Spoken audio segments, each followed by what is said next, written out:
It was very exciting to be here today. There's a lot of energy in the room. ADR's up, occupancy's up, RevPAR's up. Our members are as engaged as they've ever been. So what we try and do is bring you as much free education as we can in the morning, give you a little knowledge, something to go home with, find out what the latest and greatest is.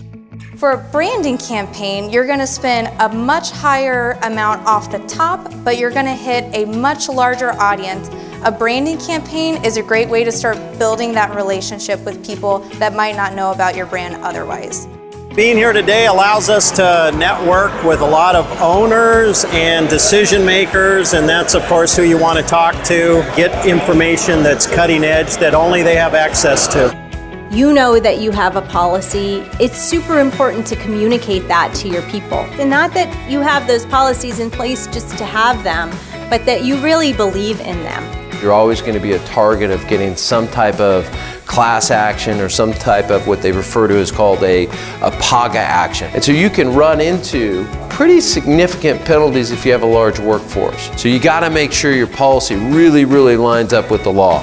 This event is fantastic. Just to get a bunch of hoteliers together in the same space, to get education. There's some fantastic vendors here, so you can shop as well as network at the same time. Advocacy is the way. Because if we in this industry just step back and say, you know, we're just going to let you guys do what you want to do and hope for the best, well, we're not going to get the best. But the importance of staying engaged in advocacy at every single level is really the importance that you put on the future of your very own business.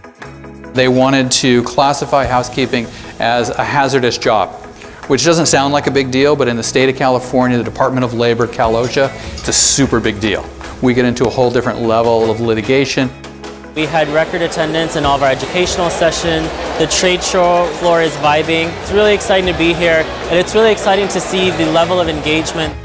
Learn from some of these mistakes, learn from things we didn't even know we didn't know, engage in a thought process, engage in conversation, simple changes that can create a large ROI to your safety and your security. My goal with this presentation is to educate. There's really two aspects. One is being ADA compliant, and the other is being accessible. Making sure your accessible room types are online in all channels and bookable. The number one thing employers should focus on is the musculoskeletal system of their workers. That's where the most benefit, the most cost savings and expense reduction can come from.